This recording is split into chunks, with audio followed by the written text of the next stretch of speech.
Bonjour chère auditrice, je suis très heureuse de te retrouver aujourd'hui pour un nouveau podcast. Lors de notre dernier podcast, Huguette a accepté de partager avec nous son témoignage et elle a abordé un point essentiel quand nous envisageons de nous mettre en couple. Préparer les affaires que nous allons mettre dans notre valise. Et la valise, bien sûr, est la relation de couple. Et elle nous disait, voilà, de faire le tri, de jeter et choisir ce que nous allons apporter dans cette valise. Et cela tombait bien, car notre nouveau thème est les défis du mariage.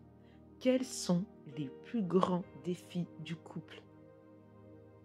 Tu verras au fur et à mesure des podcasts que les points abordés sont des points essentiels dans la relation de couple, car ils peuvent nous faire basculer d'un côté ou d'un autre. Certains, s'ils ne sont pas préparés et surmontés, peuvent véritablement faire couler le navire. D'autres peuvent nous rendre forts et aussi nous diviser. Car au-delà de l'amour, il y a des défis que nous allons aborder au quotidien et qui vont venir cimenter le couple ou le fracturer. L'un des plus grands défis du couple que j'ai retenu de par mon expérience, mais aussi de par mes échanges avec d'autres personnes, est le passé. Et oui, avant d'arriver dans le couple, chacun a son histoire, chacun a son passé. Et souvent, nous voulons croire à raison que parce que nous avons donné notre vie à Christ, les choses anciennes sont passées et nous sommes une nouvelle créature. Mais, bizarrement, une fois que nous vivons avec notre conjoint, le passé ressurgit tel un monstre qui attendait le bon moment pour s'exprimer. Et il ne ressort pas souvent de manière glorieuse. Le pire, et c'est ce que j'ai souvent vu dans certaines relations, avant que les gens se mettent en couple, c'est de feindre que nous avons eu un passé paisible, ne pas parler de ce que nous avons vécu avant cette relation, et vice-versa. Et souvent, nous allons nous étonner de vivre certaines situations sous prétexte que nous avons Dieu, sous prétexte que nous croyons en Dieu. Or, croire en Dieu, choisir Christ, ne nous épargne pas des épreuves. Au contraire, nous allons passer par des épreuves.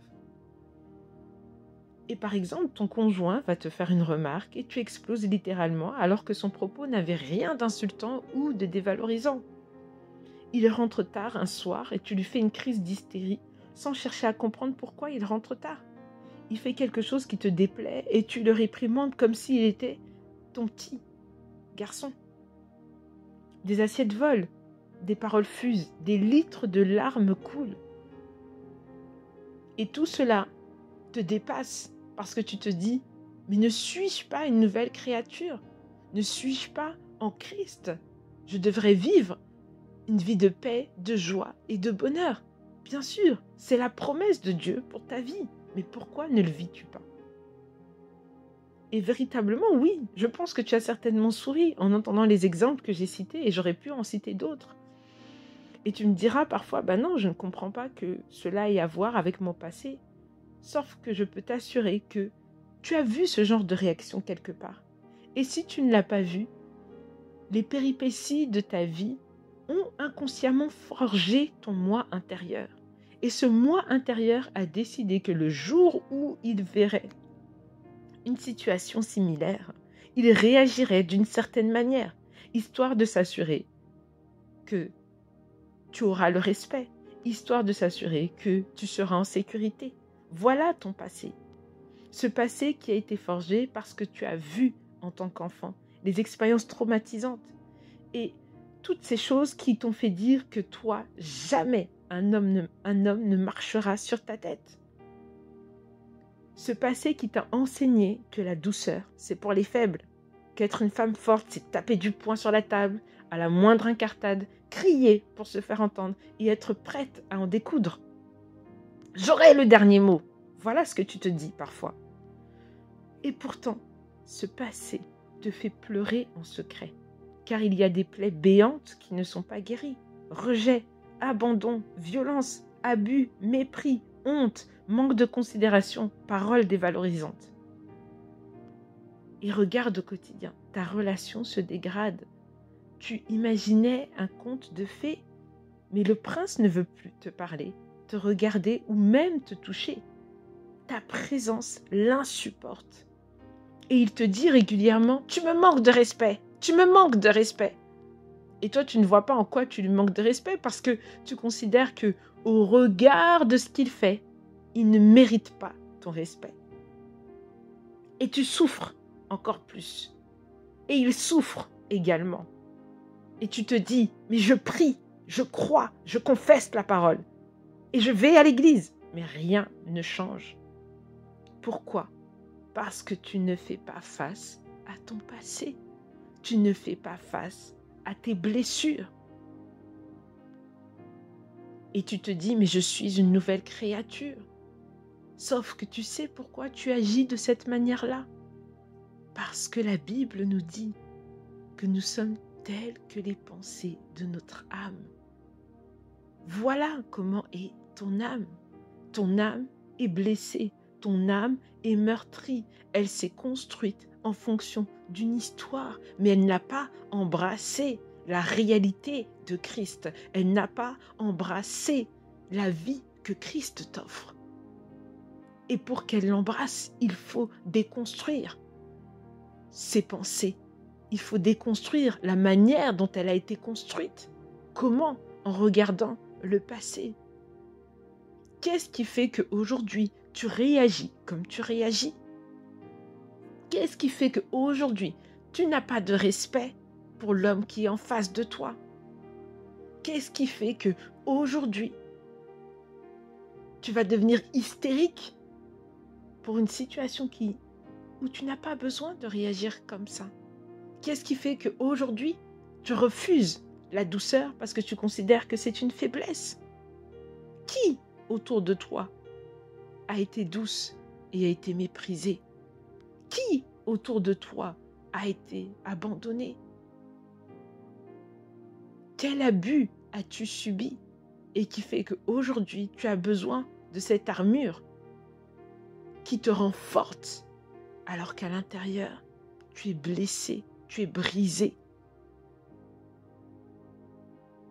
Fais face à ton passé. Qu'est-ce qui fait qu'aujourd'hui, tu as honte de la femme que tu es ? Qu'est-ce qui fait qu'aujourd'hui, tu as tant besoin qu'on te rassure ? Qu'est-ce qui fait qu'aujourd'hui, tu penses pouvoir donner, mais tu es constamment en train de demander ? Qu'est-ce qui fait qu'aujourd'hui, tu es si en colère ? Voilà ton âme.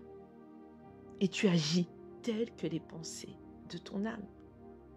Et si tu veux devenir cette nouvelle créature, tu ne peux pas devenir cette nouvelle créature juste en priant et en confessant la parole. Non, tu dois faire face à ton passé, reconnaître que la femme que tu es aujourd'hui n'est certainement pas la femme que tu veux être. Reconnaître que si tu veux vivre ton conte de fées, tu dois faire face à ton passé. Et aller chercher les raisons pour lesquelles tu es aujourd'hui comme ça, tu penses aujourd'hui de cette manière-là et tu agis aujourd'hui ainsi. Vivre cette nouvelle vie, c'est faire face à ce passé. C'est déconstruire ce que je pense et c'est le remplacer par une nouvelle vérité. Le remplacer par la parole de Dieu, le remplacer par ce que je veux, par la vision de ce que je veux. C'est confronter mes pensées à la parole. Qu'est-ce que la parole dit au sujet de ce que je pense de l'homme, au sujet du respect vis-à-vis de l'homme? Qu'est-ce qu'elle dit au sujet de moi-même? Et oui, le passé, lorsque l'on n'y fait pas face, qu'on le cache sous la parole, peut être le plus grand défi d'un couple, car il est trop présent. Il nous a conditionnés. Et finalement, au lieu de profiter de notre vie de couple, de s'aimer, de s'enjailler ensemble, nous passons du temps dans des luttes dans nos cœurs, mais aussi dans notre vie. Et finalement, chacun d'entre nous est déjà épuisé après quelques mois, voire quelques années de mariage. Et on se déchire. On se déchire constamment. Et après, on a des enfants qui viennent vivre au milieu de ce chaos. Et on se dit, mais où est la vie que Christ nous a promis? Or, faire face à notre passé lorsque nous sommes en couple est parfois le premier pas vers la guérison, le premier pas vers la restauration.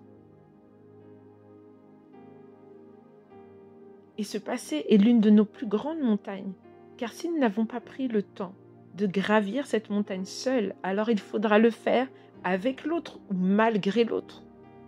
Et l'autre aussi a sa montagne.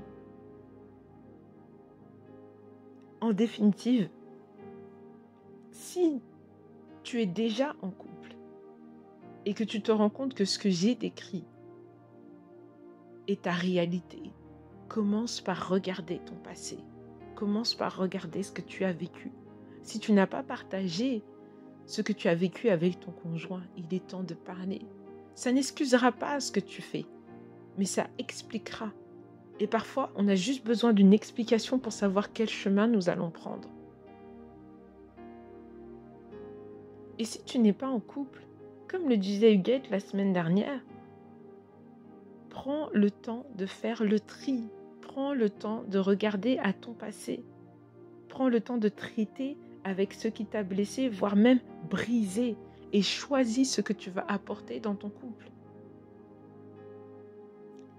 Et je te le dis, quelle que soit ta situation, parce que je sais, pour être passé par là, que rien n'est jamais trop tard.